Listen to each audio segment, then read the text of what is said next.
गाथा चल रही है द्रव्य संग्रह जी ग्रंथ और 14 नंबर गाथा, जिसमें किसका स्वरूप बताया जा रहा है। 14 नंबर गाथा में कौन बताएंगे?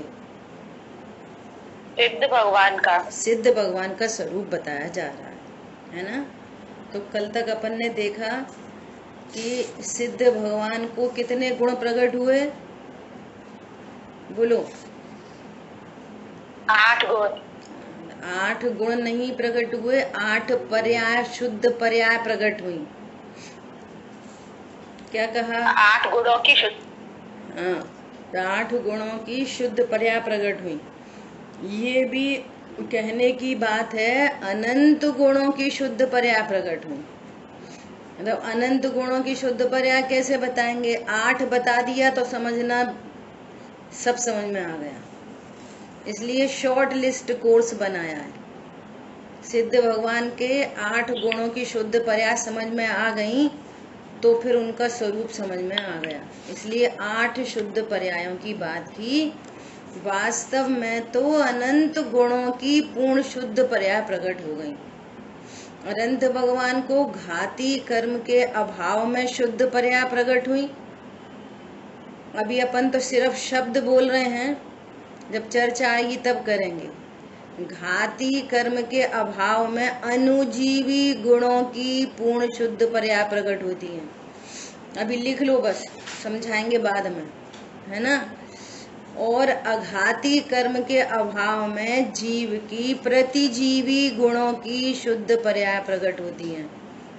सो दोनों को शुद्ध पर्याय प्रकट होती हैं। यहाँ गुण से इंडिकेट कर रहे हैं, तो गुण को गुण न समझ के पर्याय समझना, बोलते रहना गुण और समझते रहना पर्याय। आ रही बात समझ में?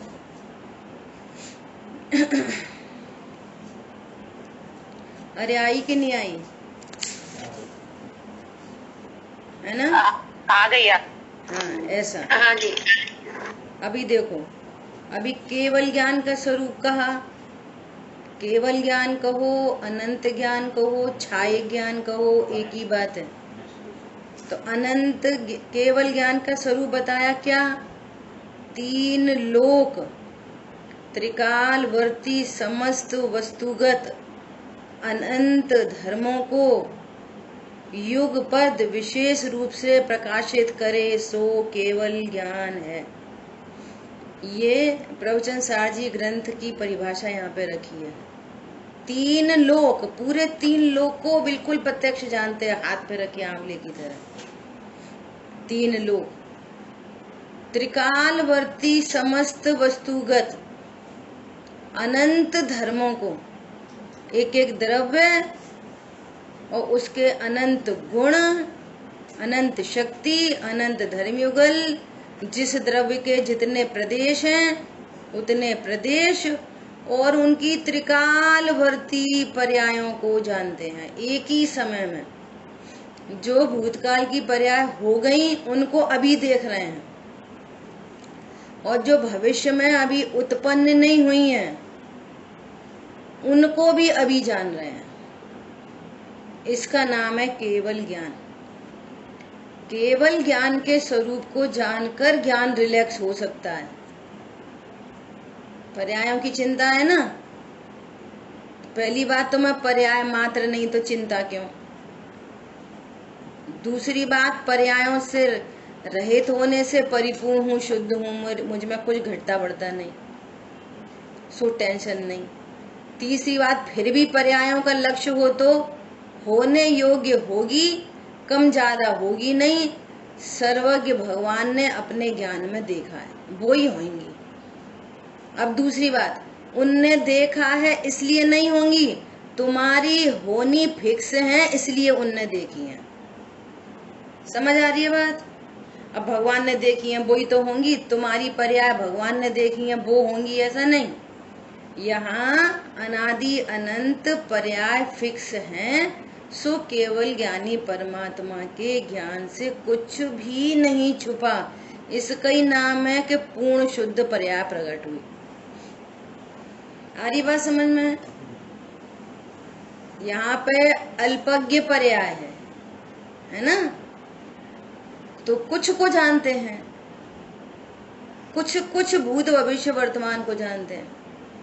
भूत में जो कुछ निकल गया वो उसको वो अभी ज्ञान में विषय बनता है ना, बनता है। अरे हम वहाँ शादी में गए थे, बहुत मजे आए थे, अरे उधर घूमने गए थे, अरे एक बार वो खाया था, अरे क्या भजन सुना था, अरे उनने हमसे एक बार ऐसा कही थी, पहले हम वहां पे पोस्टेड थे। तो भूतकाल का ज्ञान में विषय बनता है ना। तो हम भी अल्पज्ञ हैं, तो हम भी भूत के अल्प को जानते हैं, और वे अनंत को जानते हैं, वे सर्व को जानते हैं। और वर्तमान तो एक ही होता है, तो एक वर्तमान तो प्रत्यक्ष जानते हैं, वे भी जानते हैं। और भविष्य की, जैसे कई बार हम प्लानिंग करते हैं भविष्य की, हमें पता नहीं है भविष्य में क्या होना, लेकिन प्लानिंग करते हैं और वैसा ही होता है, तो हम भविष्य का भी जानते हैं। जैसे हमने आम का बीज बोया, तो हम जानते हैं कि भविष्य में कैसे वृक्ष होंगे, कैसे फल लदेंगे, हम जानते हैं। हमें पता चला कि अरे हमारे घर में कोई महिला गर्भवती हो गई, तो हमें पता है कि भविष्य में बालक उत्पन्न होएगा, वो कैसी विधि, कौन सी प्रोसेस है, वो सब पता चलता है भविष्य का। तो हम भी अल्पज्ञ भूत वर्तमान भविष्य को जानते हैं, और सर्वज्ञ भगवान तो तीन लोक और त्रिकालवर्ती समस्त वस्तु के अनंत धर्मों को युगपद विशेष रूप से प्रकाशित करे, सो केवल ज्ञान है। ठीक है, केवल ज्ञान का भाव भाषण होना चाहिए, तब आपको अरहंतों की महिमा आएगी, सिद्धों की महिमा आएगी। केवल दर्शन ज्ञान से पूर्व, जैसे यहाँ पर मति श्रुत ज्ञान से पूर्व दर्शन सामान्य अवलोकन होता है ना, चक्षु दर्शन। जिन जीवों को अवधि ज्ञान है अवधि दर्शन, जिनको मना पर्य ज्ञान है उनको मना पर्य दर्शन। मना पर्य दर्शन होता है कि नहीं होता, सब सुन रहे हैं। दर्शन चार हैं, चक्षु, अचक्षु, अवधि और केवल। मना पर्य का काम अचक्षु दर्शन से हो जाता है। समझ आई बात। तो अपने केस में एक खास बात है, अपने केस में पहले सामान्य अवलोकन होता है, बाद में ज्ञान होता है। केवली परमात्मा को युगपद होता है, उनका पहले बाद का चक्कर नहीं है। उसी समय सामान्य अवलोकन और उसी समय ज्ञान। अपना ज्ञान सामान्य अवलोकन पूर्वक होता है, उनका ज्ञान युगपद होता है। देखो नीचे लिखा है, इन सब को युगपद सामान्य रूप से प्रकाशित करे। इन सब को, किन को? जो केवल ज्ञान में जानने में आया, उन सब को युगपद रूप से सामान्य रूप से प्रकाशित करे, सो केवल दर्शन। ठीक है, क्यों? ये शुद्ध पर्याय प्रकट हुई हैं। ज्ञानावर्णी कर्म का आत्यांतिक क्षय हुआ है, दर्शनावर्णी कर्म का आत्यांतिक क्षय हुआ है, और अंतराय कर्म का क्षय होने पर अनंत पुरुषार्थ प्रकट हुआ। अनंत पदार्थों के ज्ञान होने पर भी कोई राग देश की उत्पत्ति नहीं होती, सो अनंत वीर्य है। कल अपन ने अनंत वीर की 3 परिभाषाओं से चर्चा की थी, वो आपको ख्याल में होनी चाहिए। अब नंबर 4, छायक सम्यक्त्व। कर्म कौन कौन से थे? ज्ञानावर्णी, दर्शनावर्णी, मोहिनी और अंतराय। ज्ञानावर्णी के अभाव से केवल ज्ञान, दर्शनावर्णी के अभाव से केवल दर्शन, और अंतराय के अभाव से अनंत वीर, और मोहिनी कर्म के अभाव से छायक सम्यक्त्व। अब छायक सम्यक्त्व में 2 चीजें गर्भित हैं, उसमें नीचे भी लिखा हुआ है। मोहिनी कर्म के 2 भेद थे, दर्शन मोहिनी और चारित्र मोहिनी, है ना। तो दर्शन मोहिनी के अभाव में छायक सम्यक्त्व, और चारित्र मोहिनी कर्म के अभाव में पूर्ण वीतरागता। क्या बोला? ज्ञानावर्णी कर्म, दर्शनावर्णी कर्म, मोहिनी कर्म के 2 भेद, दर्शन मोहिनी, चारित्र मोहिनी। दर्शन मोहिनी इफेक्ट डाल रहा था श्रद्धा की पर्याय को, चारित्र मोहिनी इफेक्ट डाल रहा था चारित्र गुण की पर्याय को। सो दोनों कर्मों का आत्यांतिक क्षय होने से यहाँ छायिक सम्यक्त्व और छायिक चारित्र या पूर्ण चारित्र या पूर्ण वीतरागता। ठीक है, क्लियर है? कोई प्रश्न है अभी यहाँ पे? ठीक है, तो यहाँ पे दो गुणों की शुद्ध पर्याय है छायिक सम्यक्त्व में। जब सिद्ध भगवान की बात चलती है तो छायिक सम्यक्त्व लगाते हैं, है ना, और अनंत भगवान की बात चलती है तो अनंत सुख लगाते हैं, है ना। क्या क्या बोलता है अनंत भगवान के लिए? अनंत ज्ञान, अनंत दर्शन, अनंत वीर, अनंत सुख। तो वहां पर भी अनंत सुख में दो चीजें हैं, छायिक सम्यक्त्व और पूर्ण वीतरागता। अब यहाँ पे अनंत सुख नहीं कह रहे क्योंकि आगे वो अव्ययवाद सुख कहेंगे, इसलिए यहाँ पर क्या कह दिया? छायिक सम्यक्त्व। तो यहाँ छायिक सम्यक्त्व में भी दो चीजें हैं, क्या? छायिक सम्यक्त्व और पूर्ण वीतरागता। समझ में आ गई? अनंत भगवान के लिए यहाँ पे क्या लगाया जाता है? अनंत सुख। सिद्ध भगवान के लिए क्या लगा रहे हैं? छायिक सम्यक्त्व। वहां पर अनंत सुख में भी दो चीजें हैं, छायिक सम्यक्त्व, पूर्ण वीतरागता, और यहाँ पर भी दो चीजें हैं, छायिक सम्यक्त्व और पूर्ण वीतरागता। क्योंकि दर्शन मोहिनी कर्म के अभाव से अनंत सुख हुआ है और दर्शन मोहिनी कर्म के अभाव से छायिक सम्यक्त्व हुआ है। तो दोनों चीजें समझना है आपको। आ गई बात समझ में? अरे हाँ ना तो करते चला करे।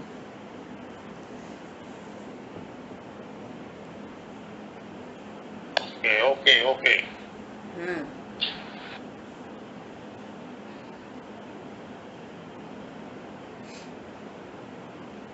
निताशा जैन समझ में आई? निताशा जैन है इधर? हाँ जी। क्या समझ में आई? बोलो।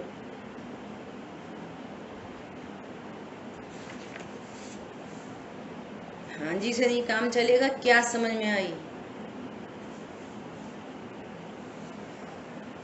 बोलिए, कौन बोल रहा है वो बोले। अनंत भगवान को मोहिनी कर्म के अभाव में अनंत सुख प्रकट होता है, और ये इसके भी दो भेद हैं, दर्शन मोहिनी, चारित्र मोहिनी है, और इसके भी दर्शन मोहिनी के छायिक सम्यक्त होता है और चारित्र मोहिनी से पूर्ण वीतरागता होती है। और जबकि सिद्ध भगवान के लिए ये मोहिनी कर्म के अभाव में छायिक सम्यक्त होता है, तो इसके सही है सही है। इसके भी दो भेद होते हैं, दर्शन और चारित्र, इनको भी छायिक सम्यक्त और पूर्ण वीतरागता होती है। तो इनको अनंत सुख होता है और इनका छायिक सम्यक्त होता है। हाँ, अब सुनना जरा, दोनों ऐसा नहीं है उनको अनंत सुख होता है, इनको छायिक सम्यक्त। अनंत सुख और दोनों एक ही बात है ना, ये समझना है, दोनों एक ही बात है। ऐसा कंफ्यूजन नहीं रखना कि वहां तो अनंत भगवान को तो अनंत सुख प्रकट हुआ और इनको तो छायिक सम्यक्त प्रकट हुआ, तो वो दोनों टर्म अलग अलग कर दिए हैं, है ना, बस इतना समझना, ठीक है। और आपने बोला कि दर्शन मोहिनी से नहीं, दर्शन मोहिनी के अभाव से। आ गई बात ख्याल में? दर्शन मोहिनी के अभाव से, चारित्र मोहिनी के अभाव से। दर्शन मोहिनी के उदय से तो मिथ्यात्व होता है, चारित्र मोहिनी के उदय से तो राग द्वेष होते हैं, तो इनके अभाव से हुआ है। ठीक है, क्लियर है? ओके, ऐसा। अभी देखो, हाँ जी बोलिए।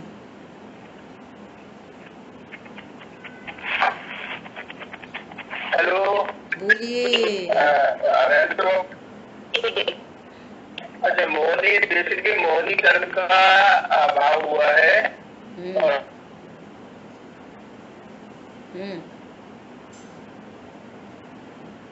आपकी आवाज नहीं आ रही है, हैं?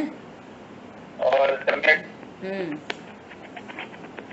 सम्यक्त हुआ और ठीक। चारित्र मोहनी के अभाव से वीतरागता हुई।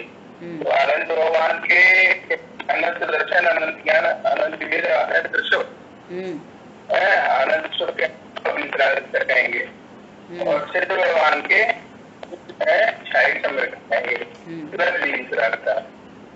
ठीक है ना? गर्भित है उसमें प्लस वीतरागता नहीं, छायक सम्यक तुम्हें वीतरागता गर्भित है, यही तो बात चल रही है इतनी देर से। देखो आगे पढ़ेंगे तो उसमें लिखा है, देखो छायक सम्यक तो मतलब और इधर अनंत सुख इतना क्लियर हो रही है, कंफ्यूजन क्या है हो गया? आपको क्लियर है? बोलो बोलो। दोनों को सेम है। मोनी कर्म दर्शन मोनी कर्म में छायक सम्यक, चारित्र मोनी कर्म के अभाव में वीतरागता। आनंद सुख कहते हैं, यहाँ छायक सम्यक है, लेकिन दोनों एक ही बात है। ठीक है, देखो छायक सम्यक तो में क्या लिखा है? समस्त जीवादि तत्वों के विषय में विपरीत अभिप्राय रहित, जीवादि तत्वों के बारे में कोई विपरीतता नहीं है। किनको? अनंत भगवान को, सिद्ध भगवान को, है ना? सो परम छायक सम्यक तो, सो क्या है?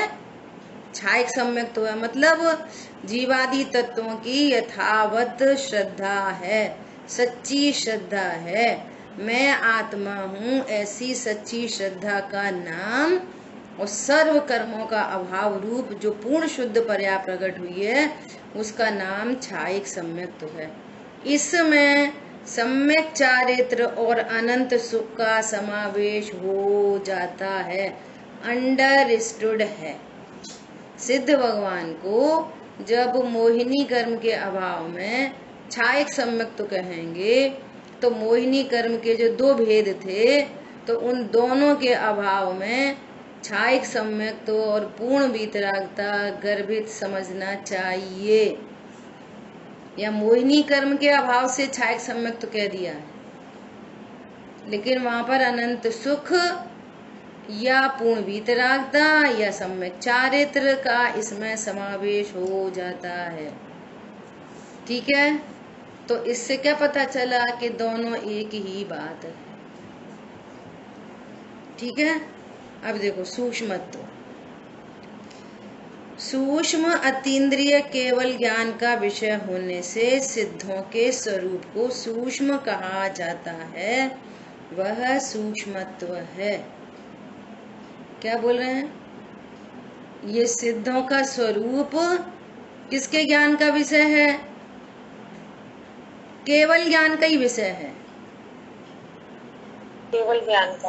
हाँ, मुनिराज जैसे अनंत भगवान, सिद्ध भगवान, देखो रमो अरिहंताणम रमो सिद्धाणम, तो पहले अनंतों को नमस्कार किया, बाद में सिद्धों को नमस्कार किया। तो पहले अनंतों को क्यों नमस्कार किया? क्योंकि उनसे हमारा पर्पस सॉल्व हो रहा है। दिव्य ध्वनि अनंत भगवान की कीर्ति है। सो अनंत भगवान ने ही तो सिद्धों के स्वरूप को बताया, सिद्धों के स्वरूप को सिद्धों ने नहीं बताया। अनंत भगवान के सिद्धों के स्वरूप को भी अनंत भगवान ने बताया, अनंत भगवान के स्वरूप को भी अनंतों ने बताया, आचार्य उपाध्याय साधु परमेश्वरी के स्वरूप को भी अनंत भगवान ने बताया, और हमारे तुम्हारे स्वरूप को भी अनंत भगवान ने बताया, और बाकी 5 द्रव्यों के स्वरूप को भी अनंत भगवान ने बताया। तो सिद्ध भगवान के स्वरूप को कहने वाले कौन है? कि केवल ज्ञानी परमात्मा। सो केवल ज्ञान सूक्ष्म है, सिद्धों का स्वरूप सूक्ष्म कहा जाता है, इसलिए तो हो गया सूक्ष्मत्व। समझ में आ रही है बात? अब दूसरी बात कि जब जीव देह से भिन्न होने पर भी जब देह के साथ एक क्षेत्रावगाह संबंध रूप से रहता है, तो शरीर को पकड़ने से आत्मा भी पकड़ने में आ जाती है। समझ में आ रही? उंगली पकड़ी तो अकेली उंगली नहीं पकड़ी, आत्मा के प्रदेश भी पकड़े इतने वाले जो उंगली में, जैसे ये स्किन है ना, ऐसे स्किन की लेयर पूरी और अंदर अंदर ऐसे पैकिंग, स्किन से पूरी पैकिंग हो रही है आत्मा की। ऐसा नहीं जल पय जो जिये तन मेला। उंगली पकड़ी तो आत्म प्रदेश भी पकड़े, तो इसको बोलते हैं स्थूल। और अब शरीर का आत्यांतिक क्षय होने के कारण अकेली आत्मा है, तो उसको बोल रहे हैं सूक्ष्मत्व। दो एंगल हो गए, एक तो सिद्ध भगवान का स्वरूप सूक्ष्म है, वो केवल ज्ञान का विषय है इसलिए सूक्ष्म कह रहे हैं। और दूसरा, देह के साथ होने पर उसमें स्थूलता दिखती है, देह पकड़ने पर आत्म प्रदेश भी पकड़ने में आते हैं, है ना। और अब देह नहीं है तो कैसे हो गए? सूक्ष्मत्व। सूक्ष्मत्व गुण प्रकट हो गया। आरी बात समझ में? सो गुण नहीं प्रकट हुआ, सूक्ष्मत्व गुण की पूर्ण शुद्ध पर्याय प्रकट हो गई। ठीक है, ऐसा बहुत अच्छा। अब क्या बोल रहे हैं? अवगाहनत्व।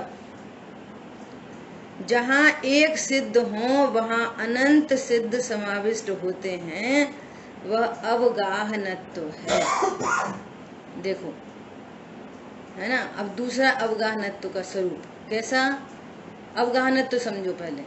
जैसे एक कमरा है और एक कमरे में लाइट जलाई, एक लाइट जलाई तो वो पूरा प्रकाश कमरे में फैल गया, है ना। अब दूसरी लाइट चला दी तो पहला वाला प्रकाश उसको धक्का देगा, भगाएगा, हटो, वो भी वही समाहित हो जाएगा। तीसरा बल्ब जलाए तो चौथा बल्ब, प्रकाश तो सब अलग अलग है सारे बल्बों के, लेकिन एक ही जगह समाहित हो गए। ऐसे जहाँ एक सिद्ध भगवान होते हैं वहाँ अनंत सिद्ध भगवान समाविष्ट होते हैं। क्योंकि अब देह का कुछ चक्कर नहीं रह गया ना, टकराए, एक दूसरे से टक्कर मारे, एक शरीर दूसरे शरीर में कैसे रहे, ऐसी स्थिति नहीं है, है ना। तो आयु कर्म के अभाव से अवगाहनत्व प्रकट होता है। अघाती कर्म है ना, 4 अघाती कर्म के अभाव में है। तो आयु कर्म के अभाव में क्या हुआ? अवगाहनत्व। जब तक आयु कर्म था तो वो शरीर के साथ में अवगाहना थी। अब जैसी शरीर का अभाव हो गया तो उनकी अवगाहना कैसी हो गई कि कितने भी सिद्ध भगवान, अनंत सिद्ध भगवान समाविष्ट हो जाए। तो अवगाहनत्व गुण पर्याय किस कर्म के अभाव से प्रकट होती है? आयु कर्म के अभाव से, है ना। और सूक्ष्मत्व नाम कर्म के अभाव से। ऐसे लिख लेना, ज्ञानावणी कर्म के अभाव में केवल ज्ञान, दर्शनावणी कर्म के अभाव में अनंत दर्शन, मोहिनी कर्म के अभाव में छायक सम्यक तो और अनंत सुख, अंतरा कर्म के अभाव में अनंत वीर। अब ये तो घाती कर्म संबंधी चर्चा हो गई। अब अघाती में कौन कौन से अघाती कर्म के नाम? आयु, नाम, गोत्र, वेदनी। तो आयु कर्म के अभाव में अवगाहनत्व, नाम कर्म के अभाव में सूक्ष्मत्व, है ना। गोत्र कर्म के अभाव में अगुरु लघुत्व, है ना। हाँ, अब गोत्र कर्म के होता था तो कहते थे ये उच्च गोत्र वाले, ये नीच गोत्र वाले। अब सिद्ध भगवान को ये बातें लागू ही नहीं पड़ रही, उच्च गोत्र नीच गोत्र। समझ में आ रही है बात? ऐसा जीवों में छोटे बड़े का अनुभवंश अगुरु लघुत्व है। अब उनको कोई किसी के प्रति भी छोटे बड़ेपन की भावना नहीं है, वे अपने को सिद्ध देख रहे हैं, है ना। ज्ञान स्वरूपी भगवान आत्मा देख रहे हैं, सब जीवों को ज्ञान, कोई छोटा बड़ा नहीं। महावीर भगवान का सबसे पहला उपदेश, सभी आत्माएं बराबर हैं, कोई छोटी बड़ी नहीं होती। इसके जस्ट ओपोजिट, पर और पर्याय के बल पर अपने को छोटा या बड़ा देखना सो अनंत मान है। क्या बोला? अनंत मान के लिए क्या बोला? पर पदार्थ और पर्याय। हम तो करोड़पति, हम तो लखपति, हमारे पास तो धन नहीं, तो पर पदार्थ का लक्ष्य करके जीव को अपने को छोटा बड़ा देख रहे, हम तो छोटे आदमी, अरे हम तो बड़े आदमी। और पर्याय के बल पर, अरे ये कैसे जैनी, ये रात में खाते, हम तो रात में नहीं खाते, तो हम रात में नहीं खाते तो हम बड़े आदमी, जे रात में खाते हैं तो छोटे आदमी। अनंत मान कषाय उत्पन्न हो रही है। और इन पर्यायों को गौड़ करके और भगवान आत्मा को देखोगे तो अनंत मान मिट जाएगा। क्यों? सब जीव समान हैं, ऐसा। अब भगवान के को छोटे बड़े की बात लागू नहीं पड़ रही, पूर्ण शुद्ध पर्याय प्रकट हो गई गोत्र कर्म के अभाव से। अब अव्याबाधत्व, साता असाता वेदनी, वेदनी कर्म के अभाव में अव्याबाधत्व प्रकट हुआ। किसी से बाधा को प्राप्त न हो सो अव्याबाधत्व। कैसा सुख प्रकट हो गया, अब कोई उन्हें बाधा नहीं दे सकता। ऐसा अनंत सुख तो पहले से ही था और अनंत सुख में विशेषण लग गया अव्याबाधत्व। कोई बाधा को प्राप्त नहीं हो सकते अनंत काल के लिए। अनंत सुख अव्याबाध अव्याबाधत्व अव्याबाध अव्याबाध। सो वेदनी कर्म के अभाव में अव्याबाधत्व प्रकट हो गया। समझ में आ रही है? देखो, समझने की बात है, अव्याबाधत्व को भी समझना।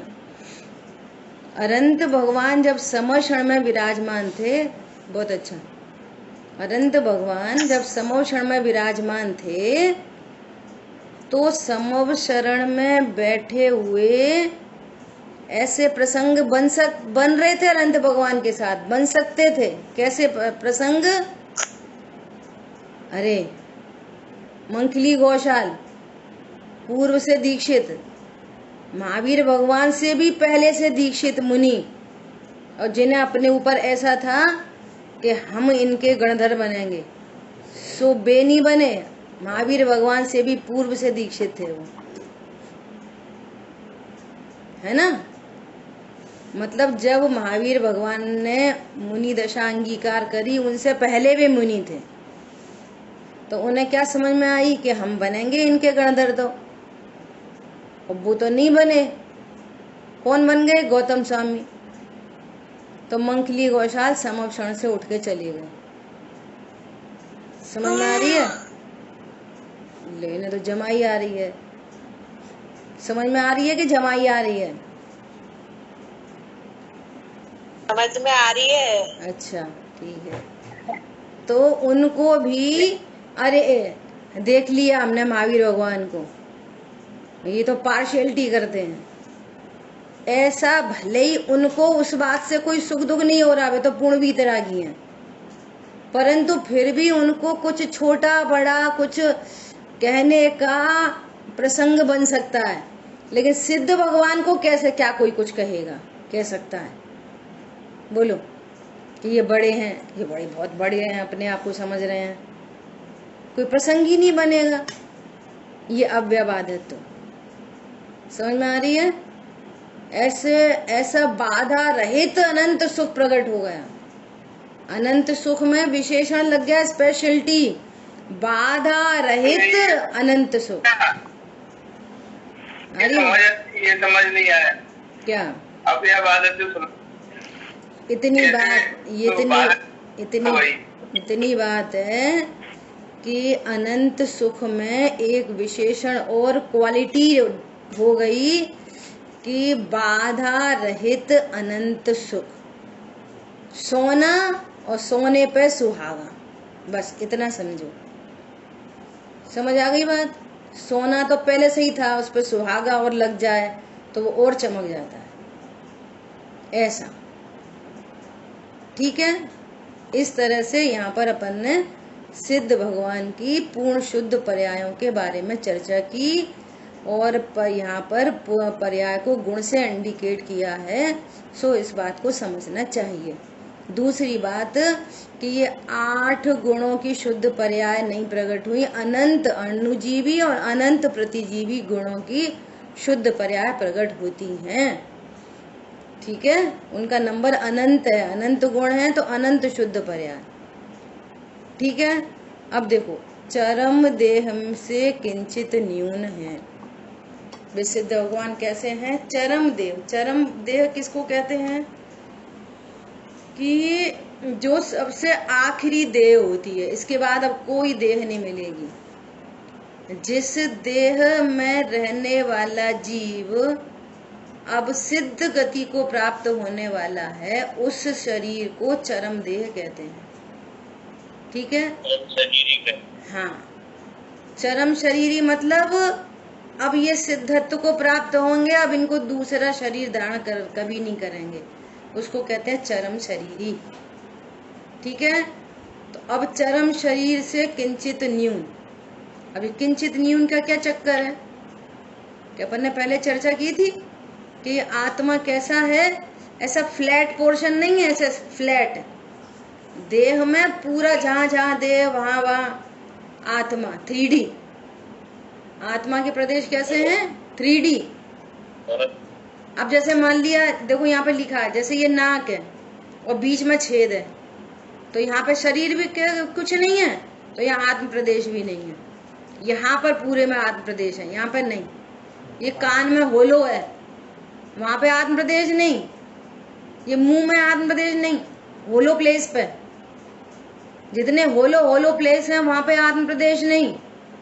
जहां जहां पुद्गल परमाणु हैं, है ना, आहार वर्गणा है, वहीं दूध पानी की तरह मिले हैं, ऐसा। तो अब क्या होता है कि जब अनंत दशा की समाप्ति होती है और सिद्धत्व प्रकट होने वाला होता है ना, तो अब ये नख छूट जाएंगे, तो उतने आत्म प्रदेश अंदर चले जाएंगे। ये बाल है ना, तो चरम शरीर मान लिया, वो शरीर की हाइट कितनी थी कि समझो 7 फीट के थे।